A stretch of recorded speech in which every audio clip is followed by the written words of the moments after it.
ahead and get started. We do have a packed agenda, so we might as well try to get as early a start as we can, and we do appear to have a quorum. Okay, so I'm calling to order this meeting of the Bloomington Commission on Sustainability at 6 p.m., and we will go through the roll call. Tara Dunderdale. Here. Here. Justin Vassell. I'm here. Matt Austin. Present. Here. Present. Christopher Miles. Here. Here. Zach Hammerman. Here. Councilmember Rollo sends his regrets. Quentin Gilly. I can check online. I don't see him online. So not here. Alex York is not here yet. Shengwai Shu let me know that he was going to be absent today. Diana Ogrodowski. Here. Here. And Ross Carlson. Here. Here. Okay, we've got 1, 2, 3, 4, 5, 6, 7. So our quorum is 6. We have a quorum. We'll move on then to the approval of the agenda. So as you can see, it's a very packed agenda tonight. It's a very packed room. This is all good stuff. So I'm going to try to be a little more stricter than I usually am about making sure we're keeping focused on discussions and just trying to keep on track best we can here. So with that, I don't see any commissioners online. So with that, well, let me first ask, are there any proposed changes to the agenda? Otherwise, I'll suggest that we just do that by consent. Okay, so without objection, the agenda is approved. We'll move on to the approval of minutes from January 13th, 2026. Does anyone have any corrections to those minutes that they'd like to put forward? Okay, is there a motion to approve? Motion to approve. A motion and a second? Seconded. Second, perfect. All right, all those in favor say aye. Aye. All opposed, nay. Any abstentions? All right, the minutes are approved. That brings us to our public comment phase. So for this period of the meeting, we've got about 10 minutes set aside and 3 minutes per person. So if you're a member of the public and you're interested in speaking, either here in the room or on Zoom, you're welcome to. So maybe for here in the room, we'll have people one at a time come up to this mic over here, this open chair. And since we've got some folks online, if you're interested in giving public comment from online, from on Zoom, just use the raise hand feature, and we'll just try to go room, Zoom, until we run out of time for that. So perfect. Is there anyone here in the room who would like to make public comment? Hello, welcome in. Okay, not seeing any. How about on Zoom? Is there anyone on Zoom who would like to make public comment? Oh, okay, we've got someone. Yep. So Kale, I think the name is there. Go ahead whenever you're ready. Hello. Yeah, thank you. Thank you, commissioners, for your time and hearing public comments today. Several Bloomington residents who are concerned about plot cameras in our community learned this afternoon of your resolution. We wish to respect your limited time for public comment and allow you sufficient time in the meeting for your open agenda items. As such, we created a short joint statement and shared it online to be signed by fellow community members. We plan to read each signatory's name individually, but in just the 3.5 hours since the joint letter was shared, 155 community members joined as signatories, even more people adding their names since the beginning of this meeting. Each of these Bloomington and Monroe County residents care deeply about sustainability in their community and support this resolution. As we would not have the time to read the entire list of names in the allotted 10 minutes for public comment, and to leave room for anyone else who wants to speak, we will instead email the joint letter and complete the list of signatories to the commission, requesting inclusion in your meeting minutes as well as the public record. But the joint letter reads, we the undersigned ask the City of Bloomington Commission on Sustainability to approve Resolution 202602 concerning automated license plate reader surveillance technology and its implications for social sustainability, community resilience, and the United Nations Sustainable Development Goals. We thank the Commission for recognizing that sustainability is a core component of our entire community, including resisting map surveillance. We fully support all measures of this resolution, including recommending that the City Administration disable all currently deployed block cameras in Bloomington and do not renew contracts with Block Safety.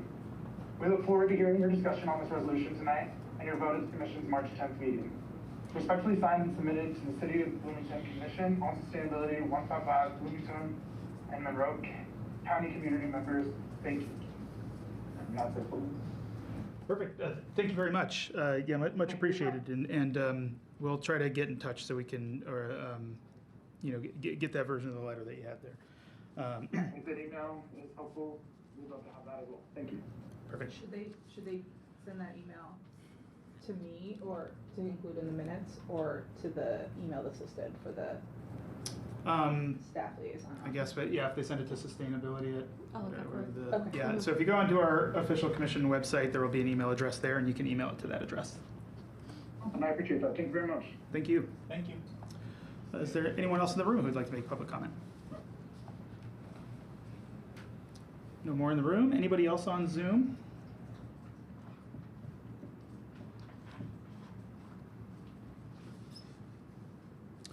Okay, I'm not seeing any. I will note that Commissioner Gilly is on Zoom now. All right, so that's the public comment section. So that brings us to the chair report. So this is going to be a relatively quick one today. I don't have slides to show. I did send around a written report for everyone to take a look at. There's more detail in that just to kind of keep you up to speed on things that have been going on. But just a couple things that I want to point out from that. Number one are just the organizational updates. We usually show the org chart as one of the first slides here to see what has changed. And so we do have some changes here. So number one is we have a new commissioner. So Christopher Miles here is joining us for the first time. Welcome. And usually we just give new commissioners a chance to kind of introduce themselves to the group and say a little bit about maybe your background and what about sustainability interests you. So I'll hand it off to you. Hi everybody, thanks. Happy to be joining you.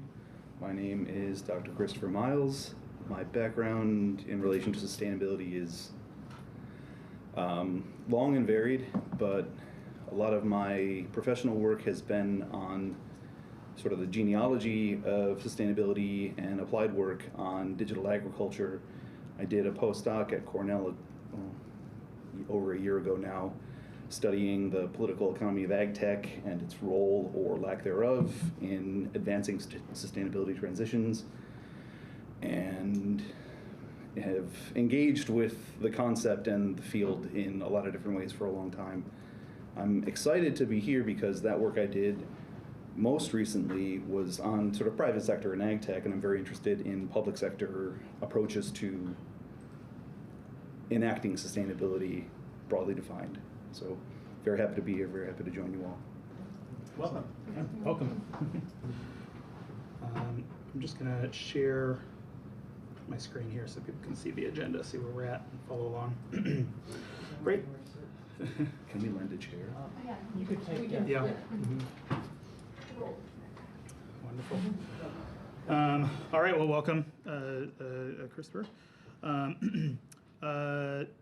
Yeah, Zach had his seat reappointed by council his last couple of weeks, so that's great. Just a month or two after he got in the first time. So that's good.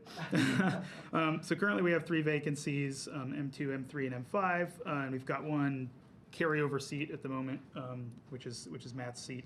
So we've got 11 of the 14 seats filled. The secretary officer position is currently vacant now that 0 is gone.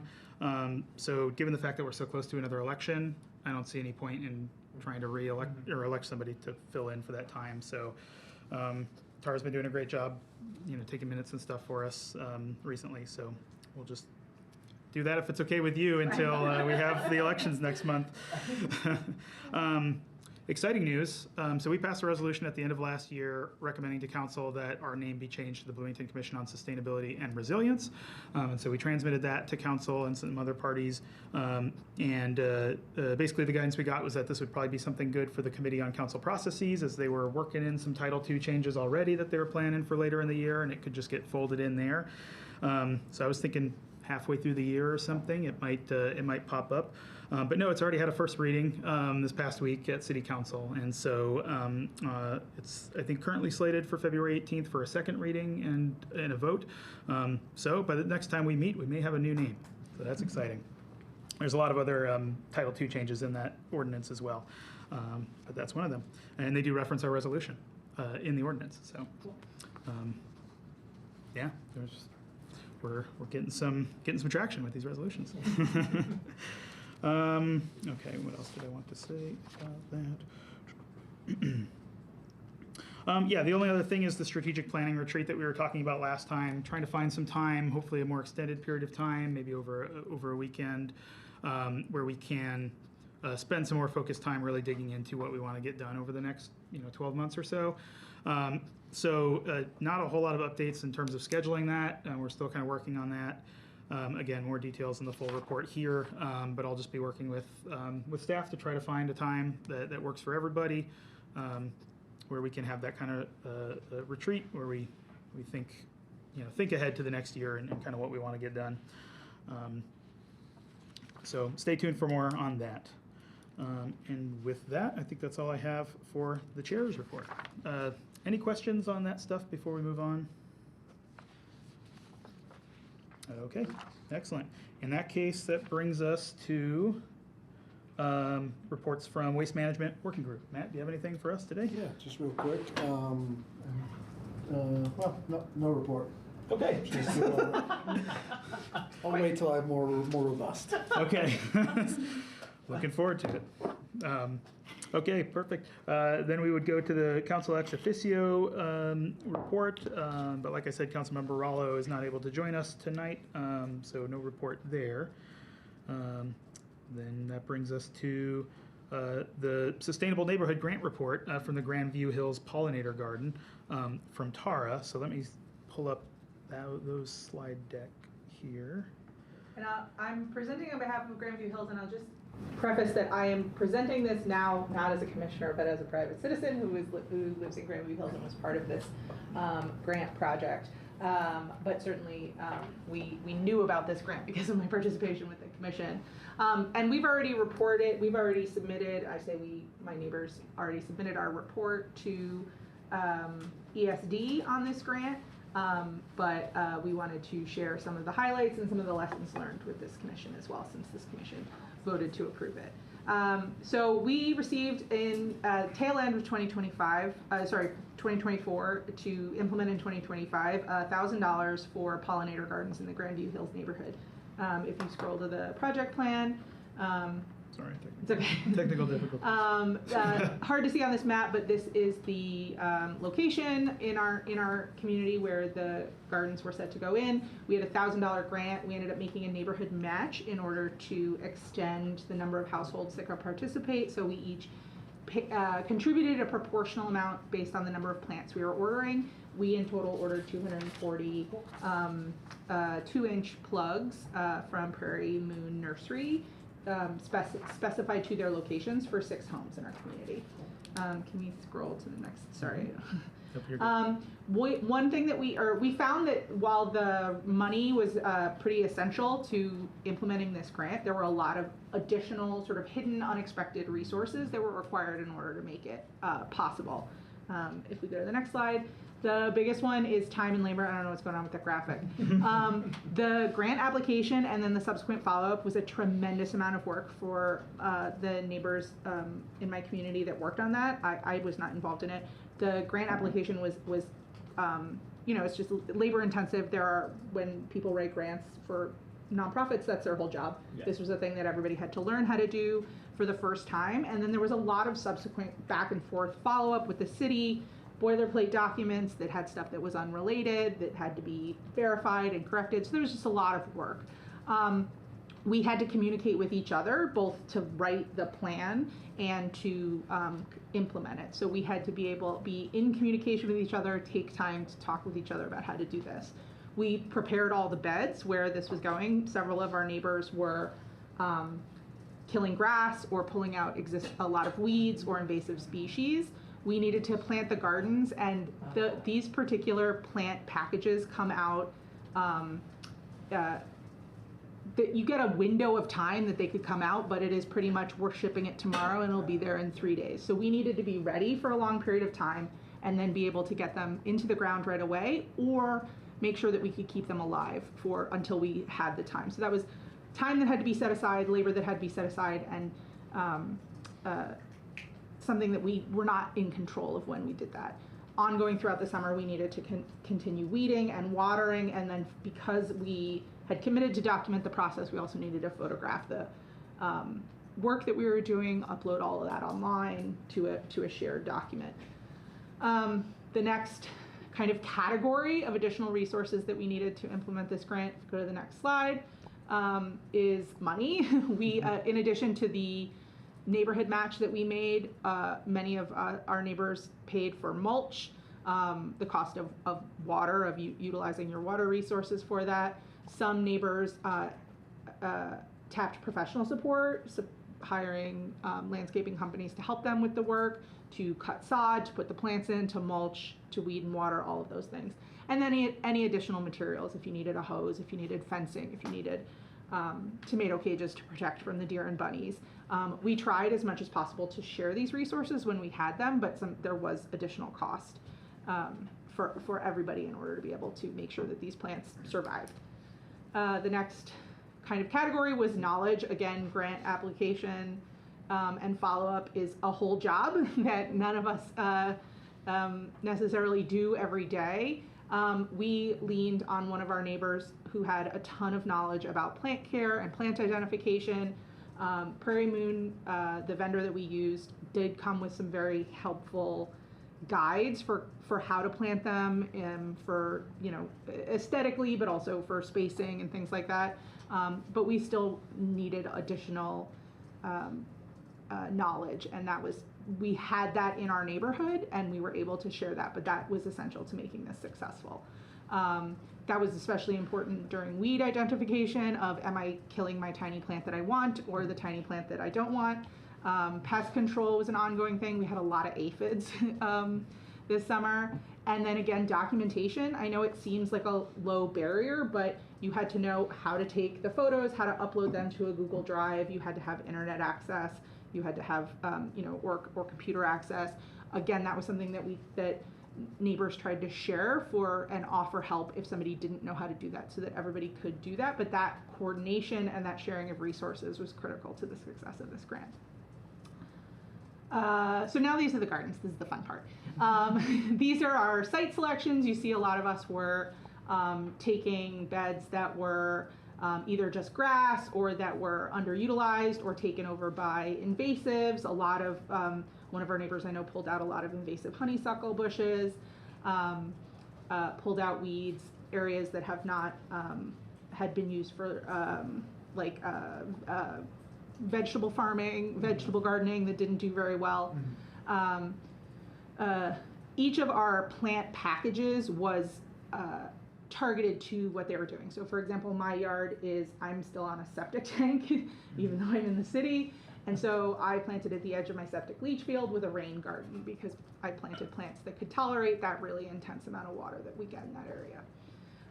If we go to the next slide. This is sort of our progress through the summer of prepping the beds.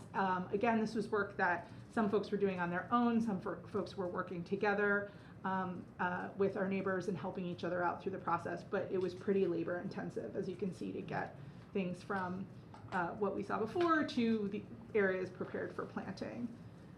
The summer was very hot, very wet, which definitely was challenging for getting out there and working in these gardens.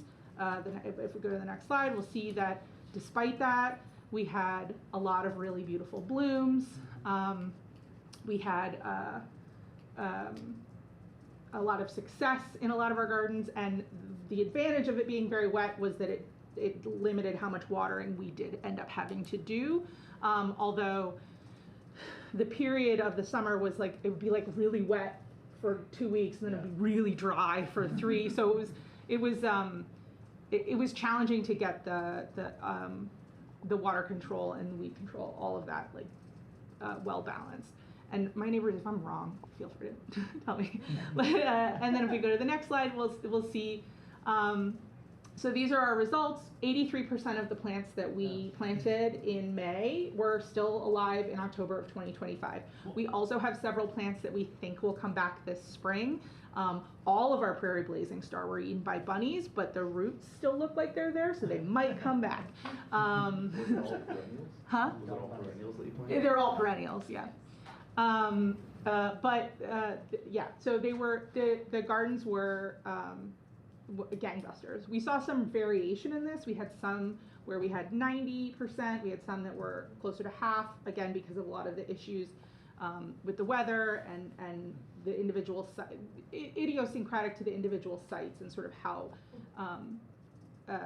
they were able to tolerate the unusual heat and water. If we go to the next slide, and I won't read every single one of these, but these are some of our reflections that are in our full report that we submitted to ESD, some things that we would like to do differently, or things that were challenging. Are especially invasive vines were really hard. Individual health issues make it difficult to continue to go out there when it's hot and humid. It was really hard to keep up with the weeds. Flagging them or putting tomato cages to mark them would have been something that would make it easier.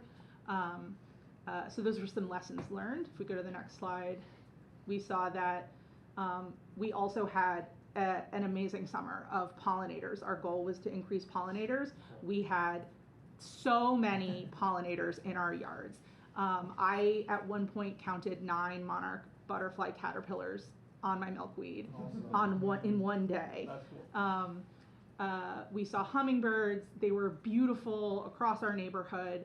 And we also met periodically throughout this process just to chat about what was going on, what were the problems, and that was really great for neighborhood cohesion, for getting to know each other. Just yesterday, my daughter said, or just last week, my daughter said, when are we having another pollinator meeting? So it was really great for connecting us to our neighbors and thinking about the resources that we share and the resources that we can bring to one another. I think that's it. Thank you so much. Yeah, so it was a great experience. We learned a lot. There's a lot of factors that make this a difficult kind of grant to implement, and there's a lot. The money is really important, but I think there's a lot of other supports that would benefit neighborhoods to implement these kinds of grants. I think these hidden costs and these hidden hurdles, especially around the challenge of actually writing the grant and going through that process, could make this a much easier grant for the city, for people, and improve the access to these resources. Because it made a big difference for us, but we had to bring a lot into it in order to access those resources. And we, if the city really wants to make sure that truly all of our communities can access this money and have all these beautiful benefits that we had, that some additional supports would be really great. Cool. That's awesome. Great. Well, yeah, that's amazing. Well, let me open it up to the commission for questions, comments. Not a question, but more of a comment. Just I echoing sort of what you're saying about grants. I don't know anything about the details of this grant, but I think there are a lot of resources that are out there with like cities and municipalities that are available, and frequently they're again, I don't know anything about the details of this one, but they frequently have overly burdensome processes for actually accessing the funds, and there's a way we could maybe make some recommendations about simplifying that sort of access. I think that could be beneficial, maybe as future work for the commission, maybe. I also, go ahead.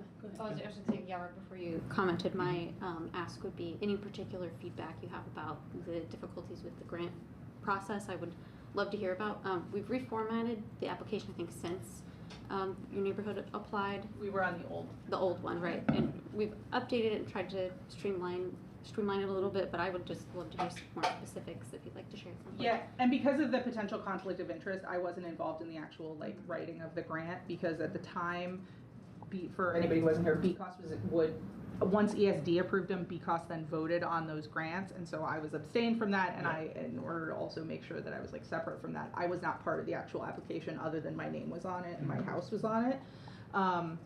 But I'm sure my neighbors who were very involved in that can share feedback or share it with me, and I can share it back to the commission.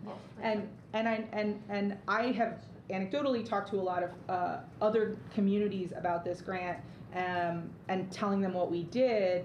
And I think one thing that is, the grant is very fuzzy on what it's designed, and I think that's a to its benefit, and that it's sort of this dream up what you want to do in your community around sustainability.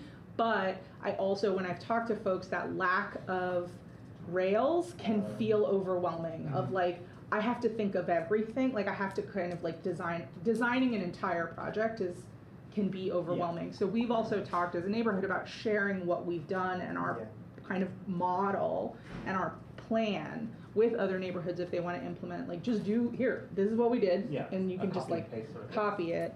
But that also requires communication between neighborhoods and things like that can make it challenging as well. So, cool. There's an irony in me asking this question because I can't stand metrics in a lot of ways, but did you measure anything about the biodiversity as well? Because what I was really excited about when I read your report was like a relatively immediate and like noticeable change in the biota of your backyards, and that's significant in a lot of different ways. It's not like people haven't like measured this and shown this over and over, but like even just anecdotally, locally, seeing that is exciting.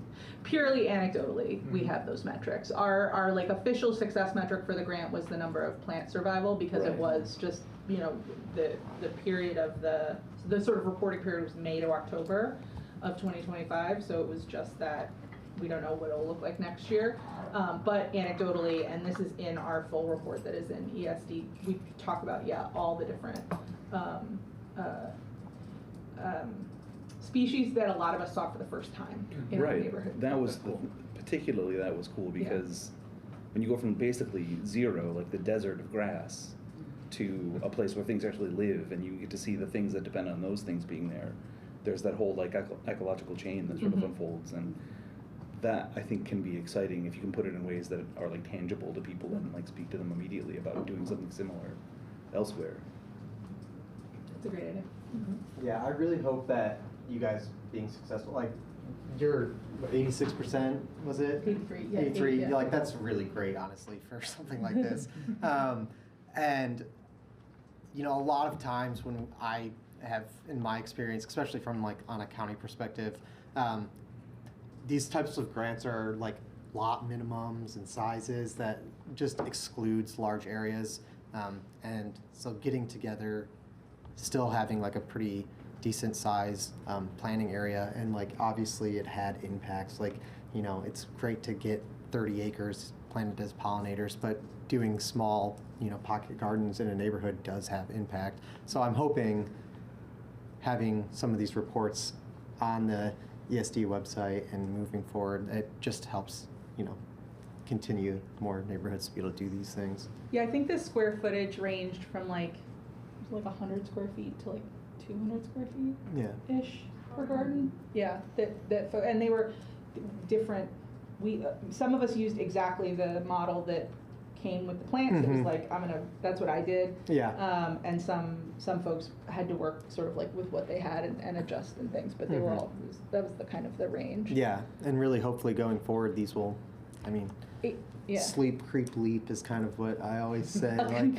A companion project that our neighborhood organized was not part of this grant, but was just my neighbor Jillian really was going into each other's yards and with permission and cutting down massive amounts of invasive honeysuckle bushes. Yeah. Cool. We did that as part of a neighborhood cleanup grant that we got through HAND the year before, that we'd gotten in 2024. So in preparation, before we applied for this grant, we had done that. And part of the neighborhood cleanup grants includes brush pickup. And I happened to be outside when the vendor that the city hires for brush pickup was coming by to do a drive-by before the cleanup event, and he said, I was contracted for 4 hours of brush pickup, and you have 24 hours worth of brush pickup. The city asked us to stop putting out brush because we had so exceeded what they did, what he said was he's done a ton of these hand grants, these neighborhood cleanup grants with the brush pickup, and nobody had ever worked together before, and the impact was exponential. Yeah. And my garden fence is actually a bunch of those branches that Yeah. we cut down. I dragged them into my yard and built the That fence. is- That's cool. Very good. Do you get the sense that folks in the neighborhood are excited to sort of continue maintaining it going forward now that like the initial project's over?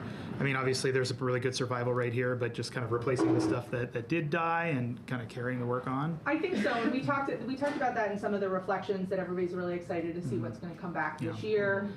We've put in some, like folks have put in more stuff after this that we're excited to look at. We've already talked about getting together to do some milkweed seedling prep because did you say you have 8,000 milkweed seeds that she collected from her milkweed in her yard.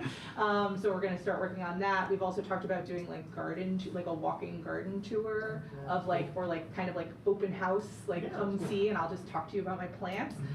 Because I really like to talk about all my plants in my yard and show people like, this is what I did and like, what do I do with this? I don't like this thing and I think it's invasive, like please help. So it's spurred a lot of ideas of how we can keep doing this and keep, you know, that neighborhood cooperation piece of it. Yeah. Cool. Oh, garden parade, Yeah. European garden parties, yeah. Cool. And actually, one thing, this is one of our other neighbors stopped by and left on my porch a gallon of milkweed seedlings because she saw my pollinator garden and she said she had too many and she was living in a rental and didn't want to get in trouble for planting too many, and so she said, you seem like somebody who would like these, and she left them up. There was just a note when I came out of somebody who left, so it also meant that other people were noticing it outside of the grant participants that we were doing this. Quentin, I see you dropped a chat. Did you have a comment that you want to share? Yeah, I just wanted to echo the sentiment that you mentioned earlier about creating this second space for people. I think that just that alone can have a huge benefit to resiliency and sustainability within the neighborhood. So that was a great project. And I will say, I did this presentation right now, but my neighbors did almost all the work. So I just want to recognize my neighbors that are in the room. I offered to give the presentation because I was like, I will be there anyway, I will do it, but really want to recognize all of the labor and work that came from our neighbors. I mostly just showed up and put flowers in the ground. It was really all of their brain power and efforts and knowledge and skills that made this possible. So. Yeah. It's amazing. Very well done. Thank you all for coming and for doing this awesome work. This is really exciting stuff. Excellent. And thank you for presenting, Tara. Appreciate it. Hey, Alex. Hello. Come on in. Are you also on Zoom? Oh, you're probably just on your phone. Yes. I'm like, wait a minute. All right. Yes, well, thank you again for the presentation.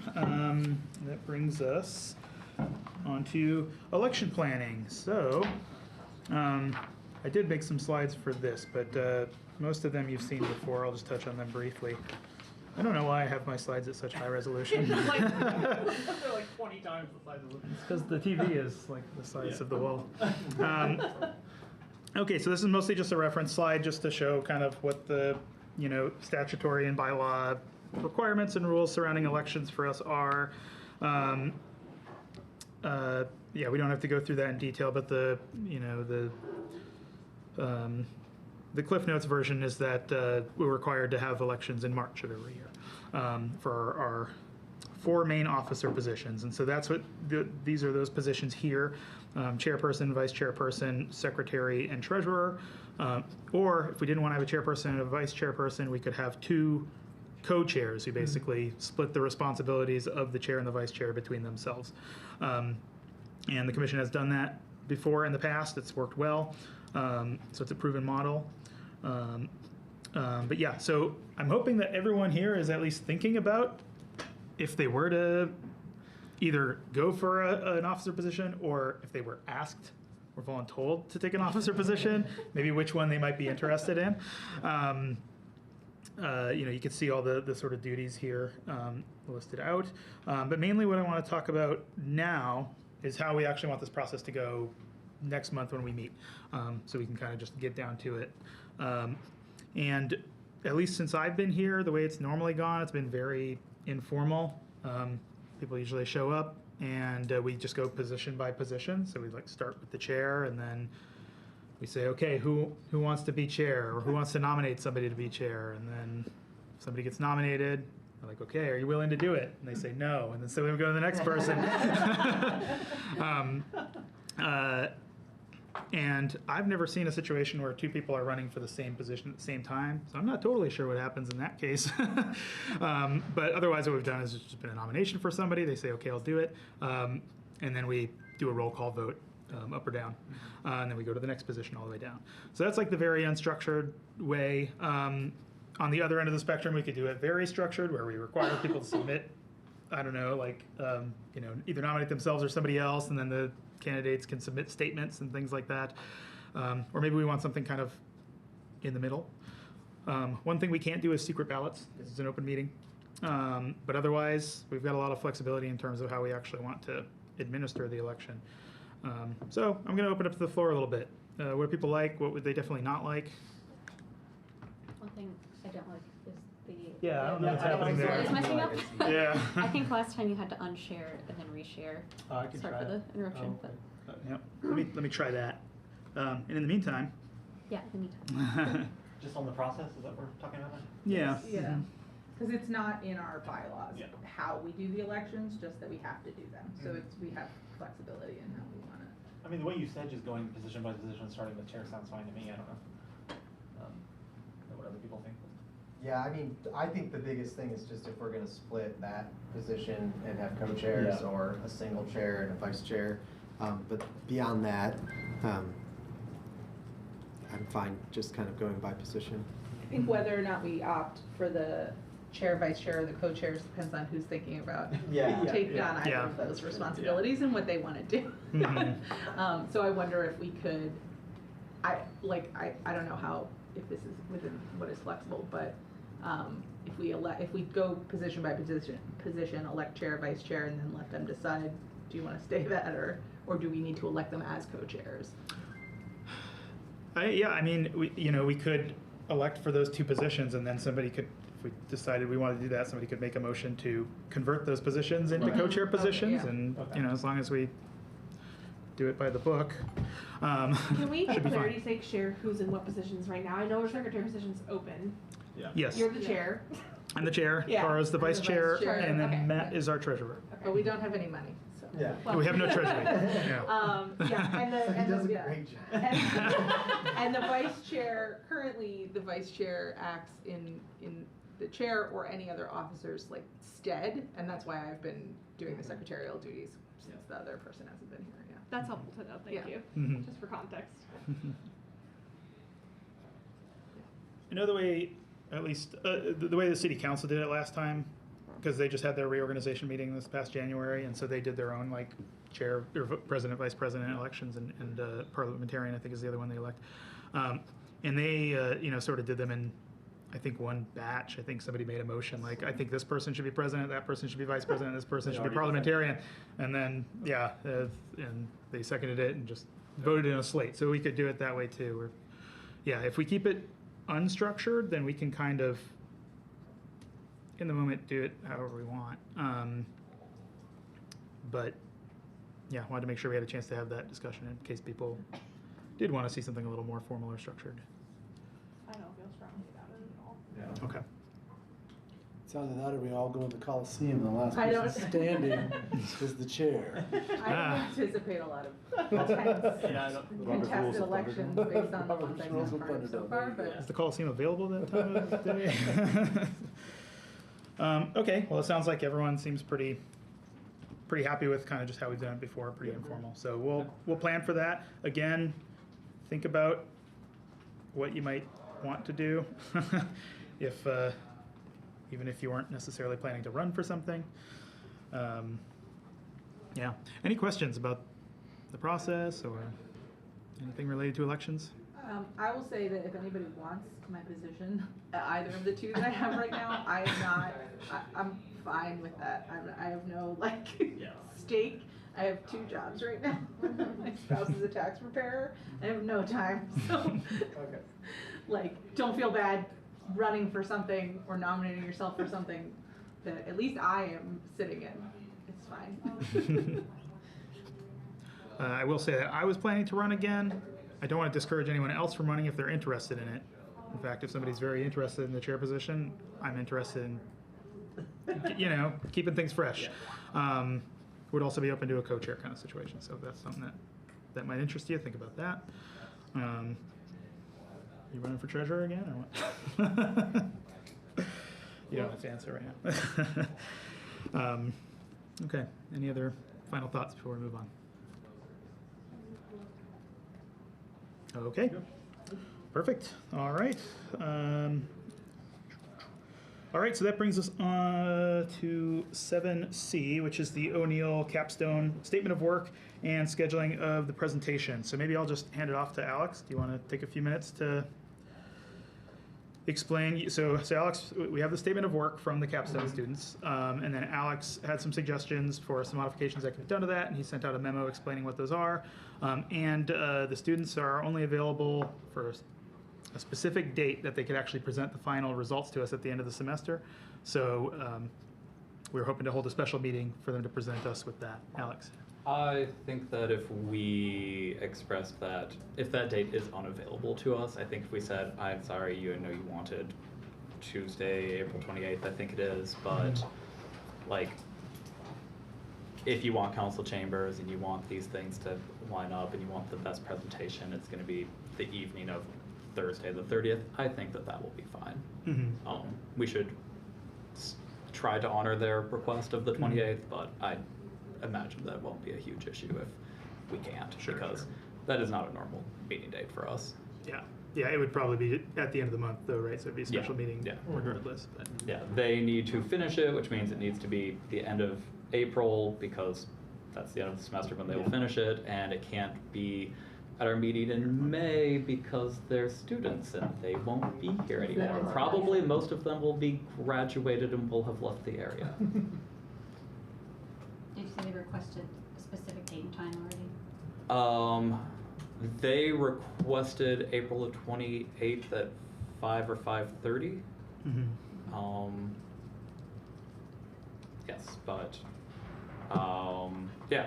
I'll check for room availability. Yeah, I have talked to the Environmental Council about this project as well. They're interested, so if we could see about having some type of co-hosted thing and then invite whatever council members might be interested in coming. And ideally, if we could do it in the council chambers, that would be amazing because it gives it gravitas.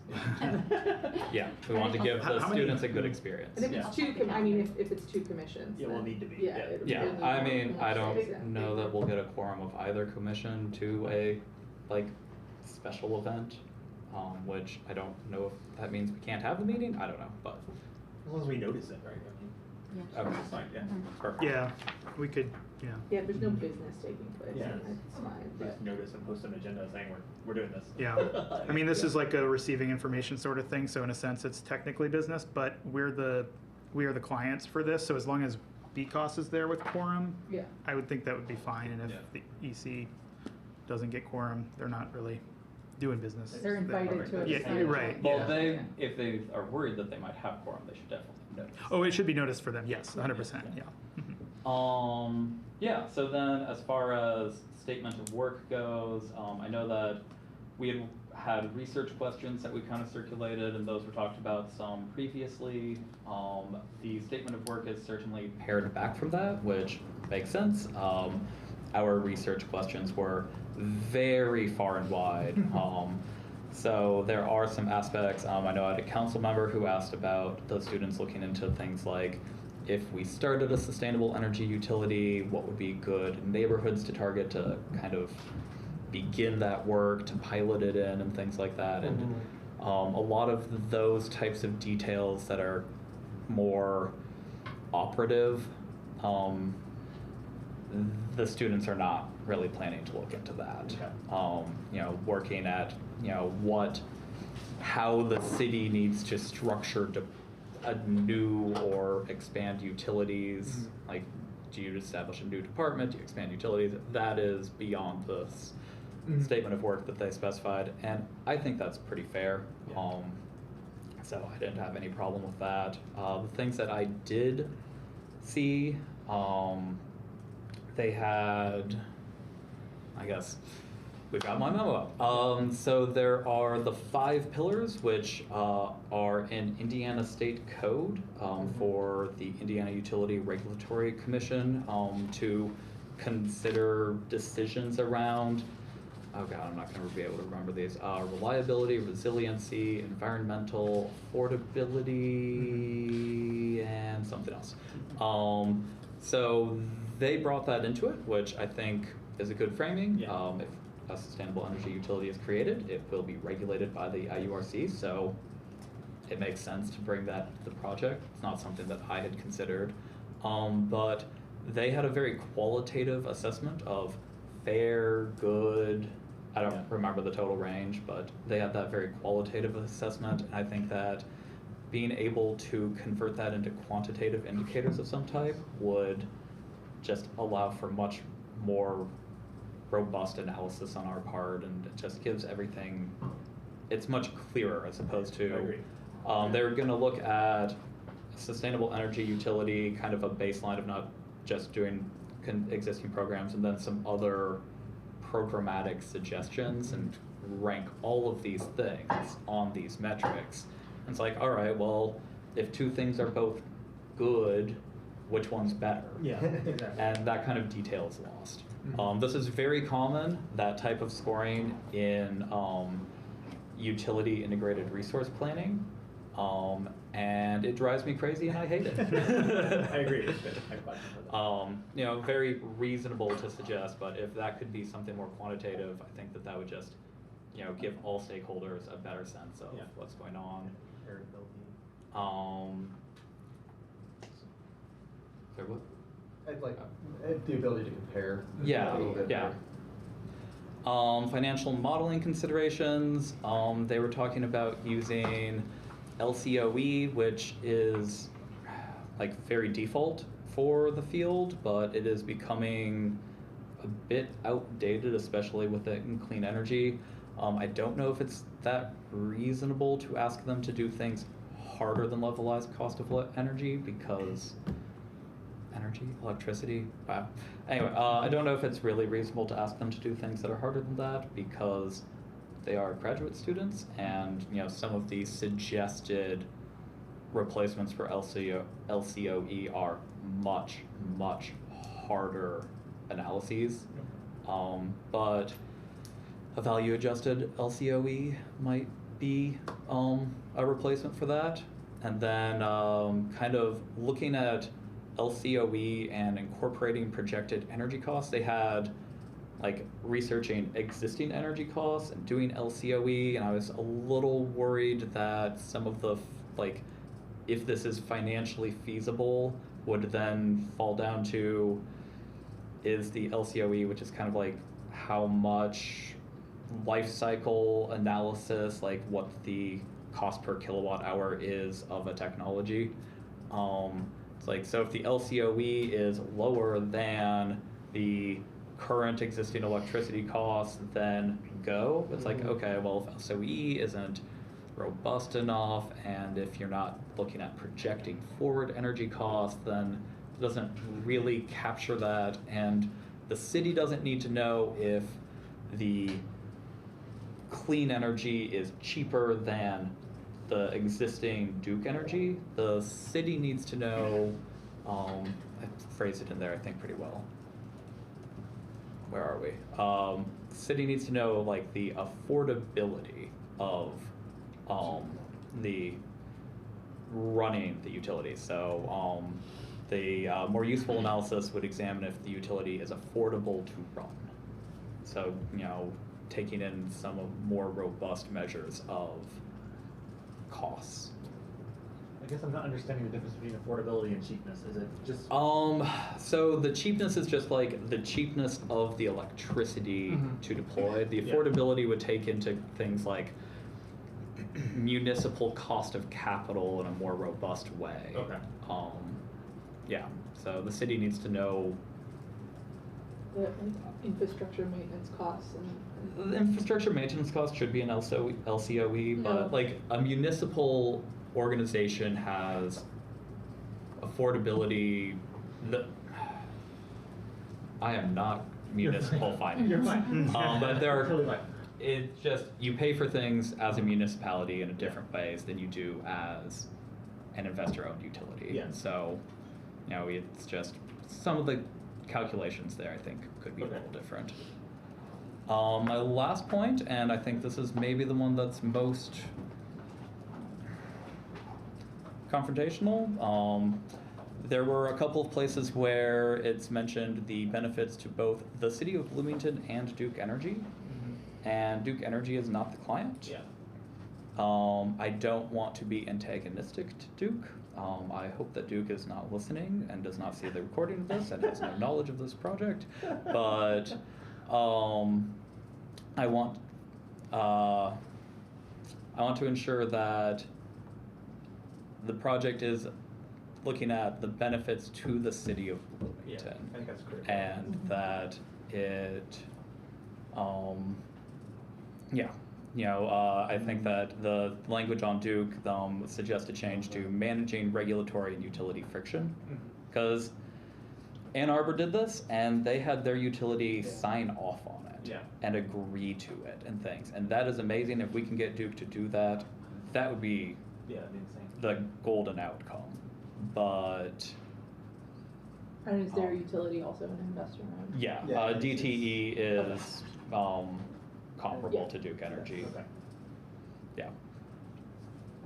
But yeah, so I think that reframing is my preference, but I worked in solar for a while, and Duke was absolutely somewhat, not like local Duke, but Duke as a giant holistic entity was somewhat antagonistic to my line of work. So I maybe have a different view of that relationship and everything, and don't want my bias in that to show through. You all attended planning meetings for this, correct? Didn't you go to the classes? I went to a class and introduced myself as the client, but that is the only hands-on that I've been with them. I met with the At least with the professors a students, couple of times leading up to it. Justin and I came and met with the professors once as well. And one of the but yeah. professors came to a meeting. Yeah. there. Yes, one of the professors came to a meeting here. I noticed this language too and was a little distressed by it, so I appreciate your suggestion for a change. Do you have any idea where it came from? Is that something that is led by the faculty, or is this sort of a standard that they were applying that they weren't, doing anything conscious about, or any sense where it came from? I think that the faculty is generally being pretty hands-off and letting the student lead this, but I would say that the faculty member who came here probably would be encouraging us to try to work closely with Duke on this and see if we can work hand in hand. He comes from a little bit more The of oil person?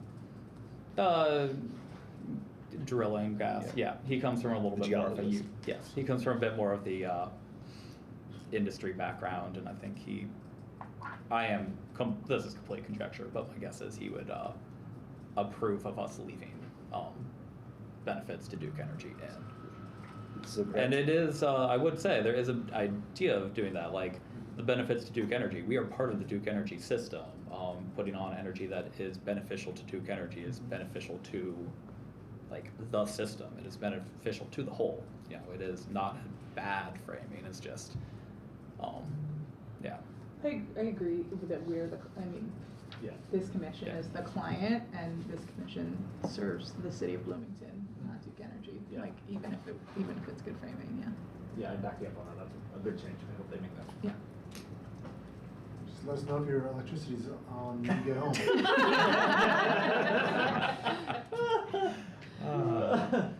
And they just were at my house and fixed a loose wire on their grid, and my grid is more stable now. Let's see if that stops. If anybody else has other feedback, feel free to reach out to me. I told them that I would get them feedback tomorrow morning already, but if I get them additional feedback in the near future. Once they are going, we do not want major changes to the project that is going to hurt their ability to do this, but once. So let me ask you if anyone thinks they might have feedback now, or you're expecting to look it over later and. Having any. Okay. Because if we were going to make some changes to it, it'd probably be better to do it here. We're all together. Yeah. Scope of this in general is specifically about the, what is it, SEU? It is acronym? SEU, yeah, Sustainable Energy Utility. So it's, what they're really doing here is looking into that and as a comparative case to Ann Arbor and trying to make a recommendation based on the sort of factual lay of the land in Bloomington, Indiana. That's the sort of. Yeah. Could it be Would happen work, here? yeah. Right. Yeah, yeah, it's a feasibility study. Yeah, gotcha.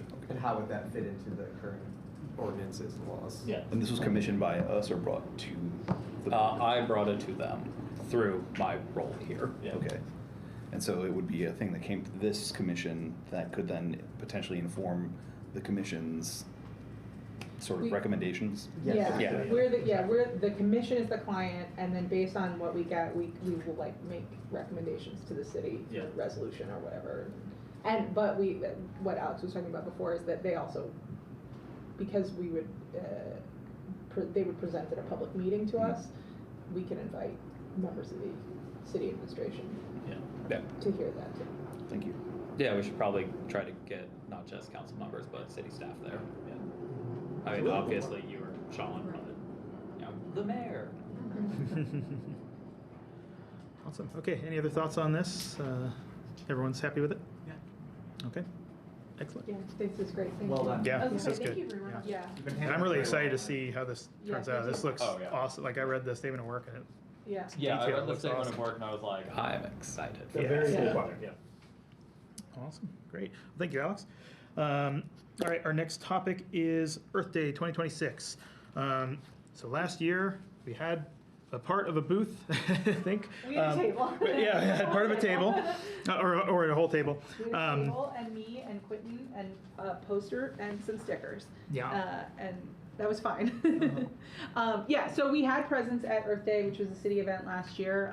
It was great. It was a good, we took I wrote out all of the various kind of like work priorities that we had sort of identified as a commission, that topics and areas that we wanted to work on as a commission, and asked members of the public to take a sticker and like vote on like what do they think is the most important, as a way to open that communication. Ended up just talking to a lot of people and explaining like what is this commission. I also had some QR codes and NFC cards for people to like apply for vacancies or come to our meeting, see when our meetings are and things like that. Just to mostly it was what are you, and it was this is what we do.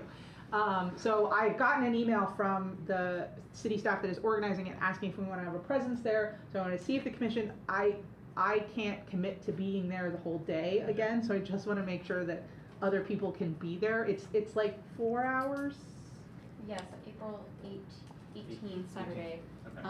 Setup would be expected to take place sometime between 11 and 11:30, Okay. by 11:30, and then the event starts at noon, ends at 3:30 And it's p.m. here? So It's switch at your- It's at Switchard Switchard, Park. yeah. Yeah, so it would be in the pavilion is where Okay. we'll have the vendors and the booths. I Okay. can be at the booth if you.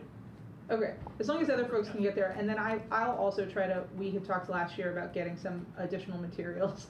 I'll communicate with the city staff about getting that, seeing if that's still feasible and within budget and all that. So Yeah, we I some also other have stuff nothing to on my do. schedule that day, so Okay, great. I could easily cover. Okay, Cover yeah. we do Any or 2 or 3 part. shifts. Okay. Yeah, oh Yeah. yeah, especially if it's a Saturday, that's, Yeah. yeah. Yeah, last time I was like, it's fine, I'll be there the whole time, and which I just can't do that this year. I can be there for at least part of it, and I just wanted to make sure that we would have coverage. Yeah. So that it wasn't like an empty table. But it was a really good opportunity, I think, Yeah. for our education and outreach, and I did get a few people to scan the code to apply for some of the vacancies. I don't know that they applied, but they opened the website, so. That's a win, a win's a win. Yeah. Yeah. And I still have those materials, so I'll bring them. I can make sure they're there. Oh, that's great. Yeah, in terms of some supplies that we can use for other times that we have booths and stuff, since we might have the name changing very soon, just Good, yeah, thank maybe you. maybe I will wait. get well, you can Well, I'll I guess start, kind of yeah. put together the plan of what we Yeah. buy or whatever, and I think you already put most of that together, but Mhm. yeah, we'll hang tight to see what council does Great. before we push the buy button. Yeah, but I will fill out the form so that I reserve our space. Oh yeah, perfect. Okay, thank you for doing that. Thanks. Yeah, glad to have you here. Do we need any other materials or anything like I'm like, do we want to hand out Flyers seeds? See, that's or whatever, what we were something gonna like do, is that, I was gonna yeah. try to work with the city to order like I love that. some seeds Okay. with our, but that's why we're saying we'll wait until we find out if there's a name change, because I wanna put our, The our, actual- we don't have Yeah, a that's right, logo, that's but right, it's, yeah. but It's our just like website, our yeah, name. or whatever it is. Yeah, Yeah.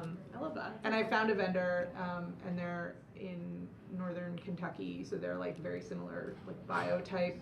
Okay. I forget the actual word. That's the wrong Ecotype? one. Ecotype. Thank you. To our, So we'll have natives. they're natives, and they're also natives that are like cultivated in a similar zone Yes. and geology to what we have here. So yeah, more likely to germinate and survive. I love that. Awesome. Well, thank you very much, guys, for volunteering to help with that. That should be great. All right, anything else on Earth Day before we move on? All right, that brings us to, sorry. All right, that brings us to resolutions for second reading and discussion. We're still ahead of schedule. Shouldn't have said that. All right, so next up we have Resolution 2026-01 to applaud the city's response to the 2025 lapse in federal funding of SNAP benefits. So we did the first reading of this at our last meeting. I think at that meeting I might have, maybe I sent out a memo accompanying this, and I just didn't this time, but hopefully people had a chance to read it. But, you know, essentially we're just thanking, you know, the city administration and the city council for the work that they did when the federal funds lapsed near the end of last year, and SNAP benefits were stopping getting paid out. And so you know, the city administration donated, I think, $46,000 to food banks, Hoosier Hills, and City Council shared a bunch of resources, you know, at one of their meetings, and encouraged folks to help donate, not just right then for that moment, but also on kind of a continuing basis, you know, as a community resilience sort of thing. So this is just saying thanks for doing that. That was great. Scroll up to the text of the Yeah. resolution. Yes, thank you. And maybe before we go any further on this, I'll ask for a motion to approve this in a second, and then we can discuss. So is there a motion? Motion to approve. Okay, and a second over there, is that? Okay, perfect. All right. Thoughts, feelings, amendments? I could scroll down to maybe the operative clauses that are.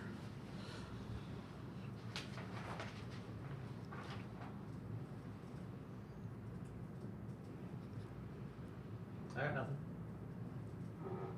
All right, are people ready to move on to a vote? Okay. Where'd my paper go? All right, so we're voting on.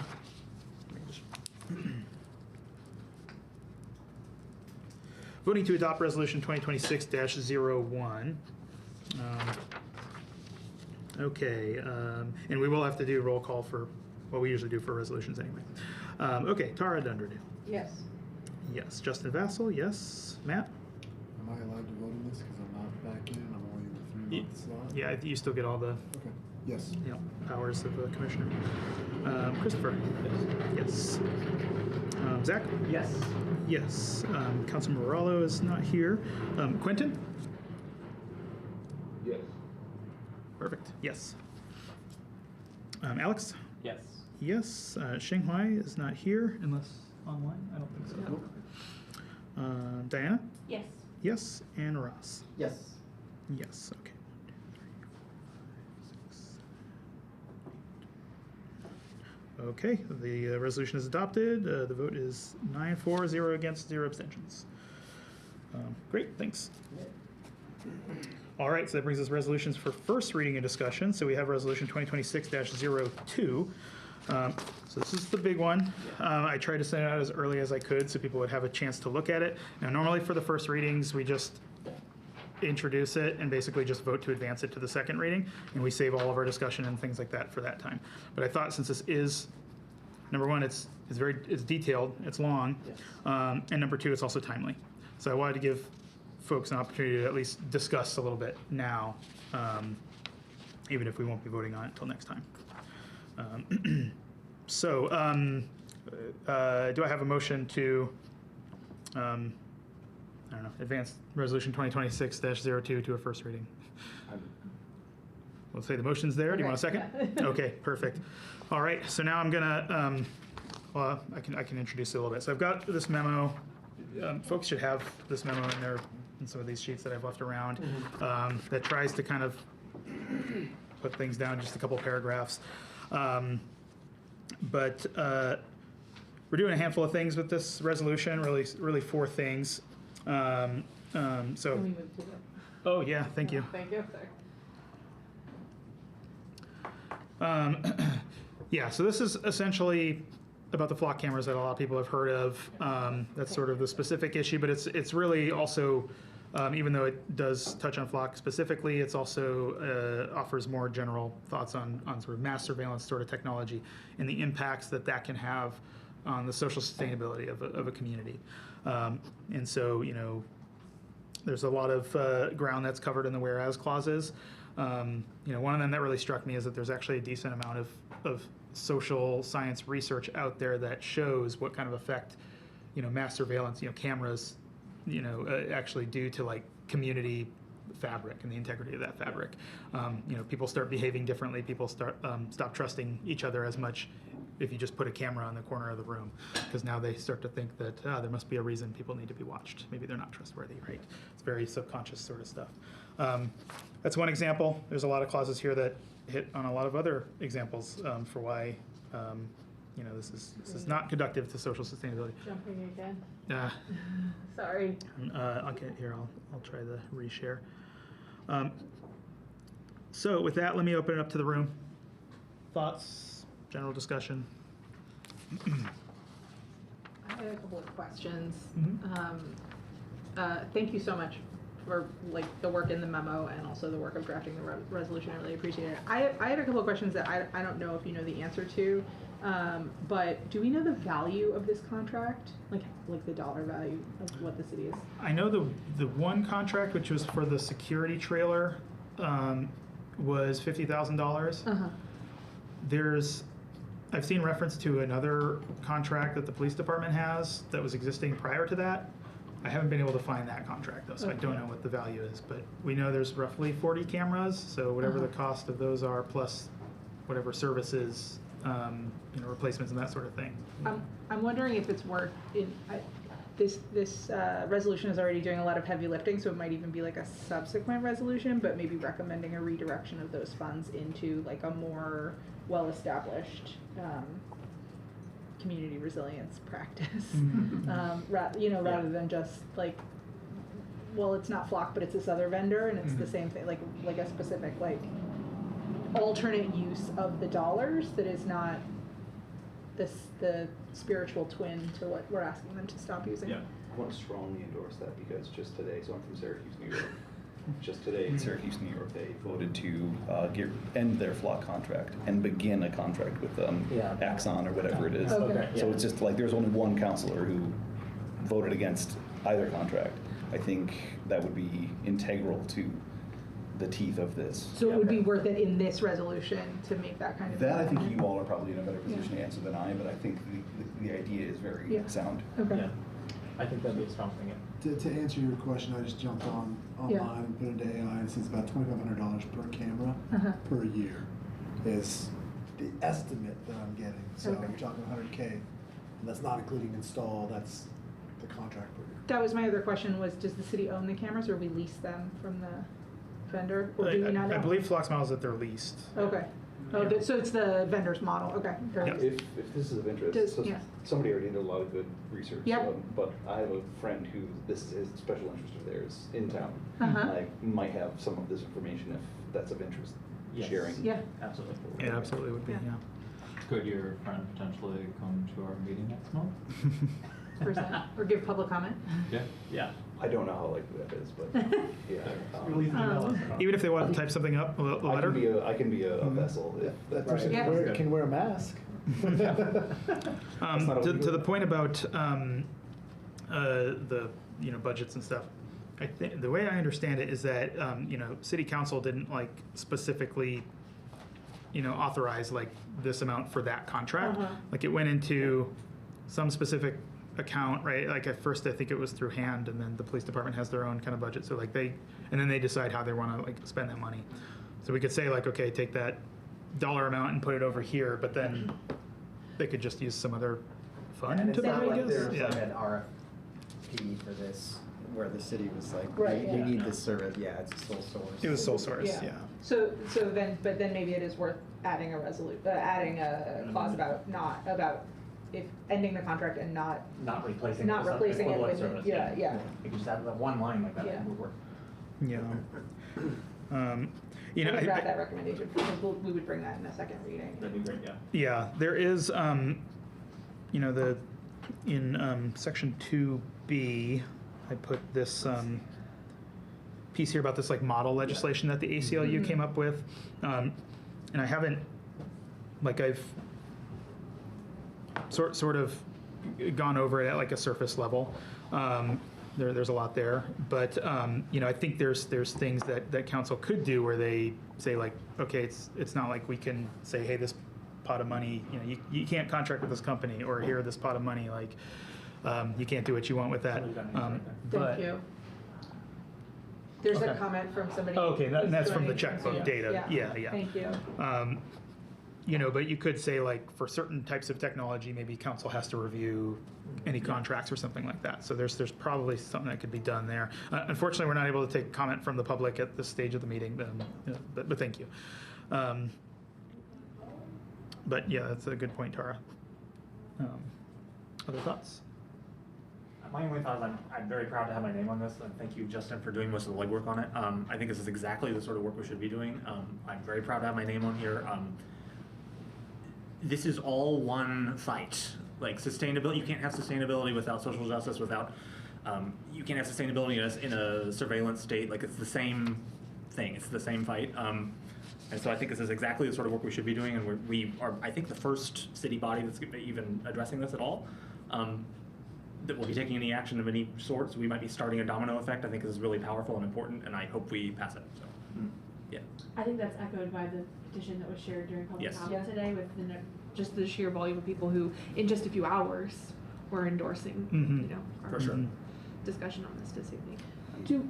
Do we know, I saw the thing about the disclosure, do we know if that's subject to FOIA, the locations of the cameras? I don't think I don't understand that it is. I don't know.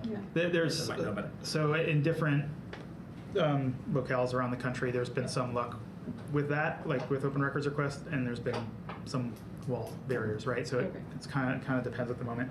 There are like resources online, like there's DFlock, which is a website that is like a crowdsourced posting, right? So it's not guaranteed to be accurate necessarily, but gives you at least kind of a good idea. Yeah. You can go out and see if they're actually there, right? Yeah, I believe for me to get here, I went through past 3. Okay. They're ubiquitous, all over the place. Recent numbers in terms of was that in your report even something like 25 uses a day? Oh Yeah. yeah, near the top, I cited some stats. There was an article just yesterday, I think, in the Herald Times. That Right. the police had looked at it Yeah. 9,000 That's times. maybe over the past what I year, saw, which is yeah. 25 times a day. Yeah. They were accessing it. So it's kind of an But incessant apparently with use. a case number for each time. So That's it's what they a claim. lot of cases each day where they must We can't need see to any know of where that, though, people are. is the thing. Yeah. So I don't know that I trust them. and That's- also- Well, but- some of that data is available because other Flock customers make their audit logs publicly available, Yeah. and so when say like IUPD or Bloomington Police Department, searches one of their cameras, they show up in that log. Yeah. And so you can see some of them, and so some of that, a lot of them do have case numbers, some of them don't. I think that must be the same data set that the Herald Times was using when they were compiling their stats. I think, go ahead. I was going to say, so one thing I appreciated about the way this was conceived was situating it in an SDG gives it a kind of terra firma that is the language of governance that would be helpful, I think, in terms of advancing it. Another thing I had been thinking about in relation to this was, this is a little more abstract, but scope 3 emissions are essentially an effort to do structural accounting for, sustainability practices, not just keeping it in terms of what you're using in a single business, single house, or whatever. There's a similar kind of thing here in terms of political economy of this kind of technology. There is even a kind of environmental angle you could take on this, or a sustainability angle you could take on deploying the sort of energy and the rare earth expenditure, the whole political economy of the thing is like another potential umbrella that this falls under in terms of like that larger definition of sustainability that I agree with you is why this is pretty ideal for this kind of a body to address. Yeah.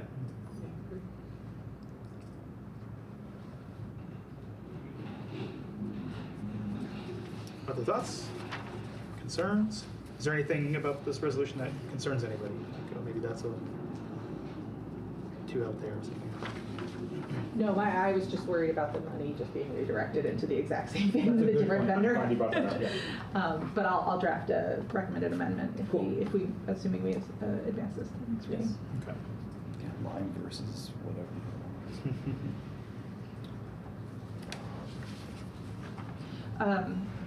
IU is also piloting license plate reader technology on their campus in their parking The county is facilities. as well, I think, yeah. Mm-hmm. Just as like part of the ecosystem of jurisdictions in our community. Mm-hmm. Yeah. All right. Yeah, Yeah. I was actually gonna mention that about IU. I know they're looking to pilot it as a way to, not rely so much on the tags. I guess they are already scanning those to a certain degree, I guess. I don't know, the one thing about it, and this, not that I like surveillance technology by any means. The one thing I keep thinking about it is, like, one of the most unsustainable things we do as a society is so much driving. It's like if there's one thing that makes it less attractive, I normally wouldn't bother me, I guess, is kind of the thing, but I also don't want to be the precedent for mass surveillance, so I get that point as well. Yeah. Yeah, it turns out their newer cameras are also designed to take actual video and scan faces and things. Yeah. So it's getting to the pedestrians as well. Yeah. Yep. All right. Any final thoughts before we move on to a vote to advance to a second reading? I just want to reiterate again, thank you to Justin for doing most of the legwork on this, and he did a great job a few years ago. Oh, yeah.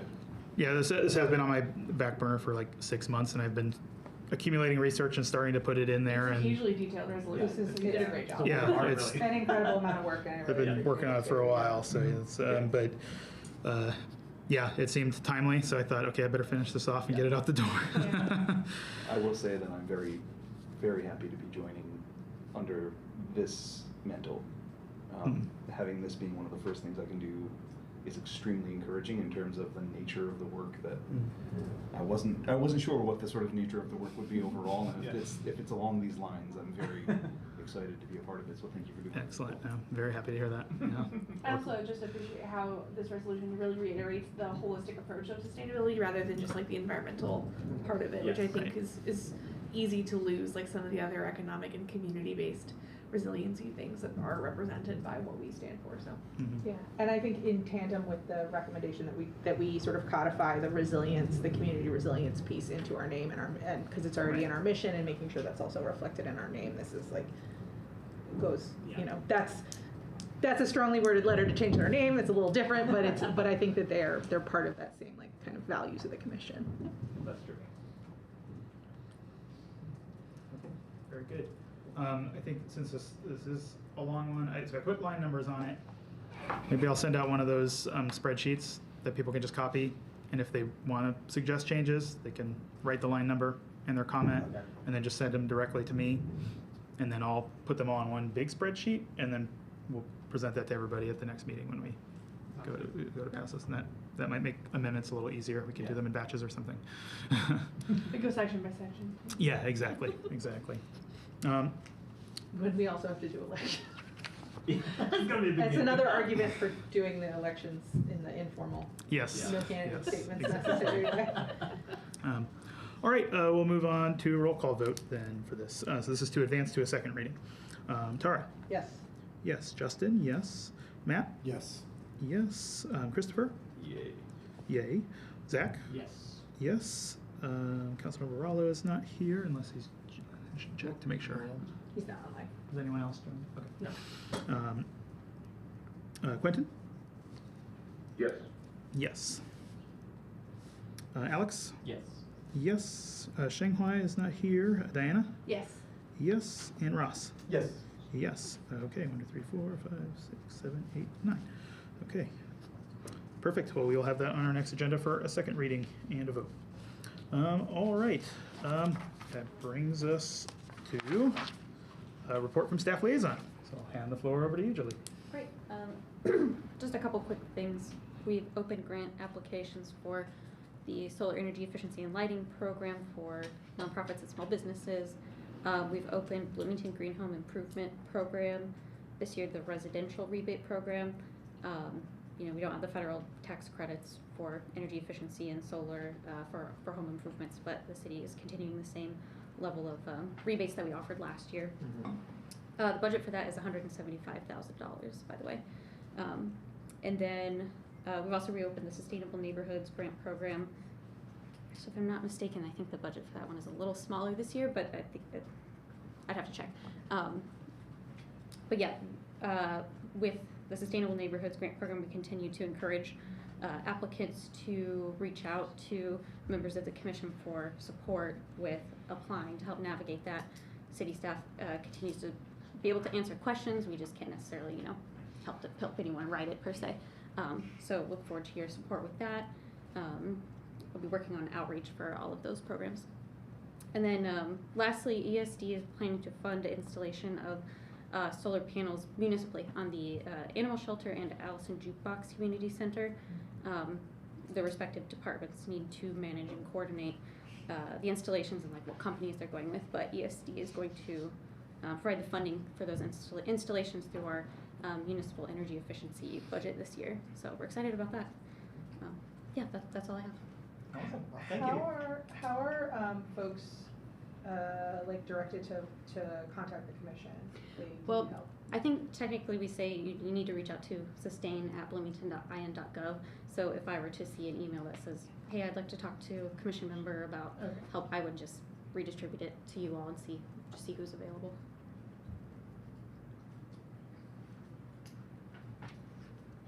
Any other questions for Julie? All right. Well, it's only 7:22. We're on to member announcements. Does anyone have any announcements that they want to tell the rest of the commission about? We got 8 minutes to kill. Just outstanding work from you getting us through an agenda of that size. I really want to recognize. I don't know if that's on me. Sometimes these things just happen, but I was expecting us to go over for certain. I'm as surprised as everybody else is. Any new business? All right. In that case, is there a motion to adjourn? Motion to adjourn. My kids are apparently having a horrible, horrible night at home. My wife wants me back. All right. Is there a second? Second. All right. I think we do have to do an actual roll call vote. Sorry. All right. Tara. Yes. This is to adjourn. Yes. Justin. Yes. Matt. Yes. Yes. Christopher. No. Is that a yes? Yeah. Yes. Zach. Yes. Yes. Councilman Rowell is not here. Quentin. Yes. Yes. Alex. Abstain, conflict of interest, kids. Alex abstains. Shanghai is not here. Diana? Yes. Yes. And Ross? Yes. Yes. Okay. That's Actually, 8-0. Sure, it doesn't matter. That's 8-0-1. Nice job. Thanks. Hang on. Our next meeting is at March 10th, 2026. We are adjourned at 7:24 p.m. Thanks, everybody.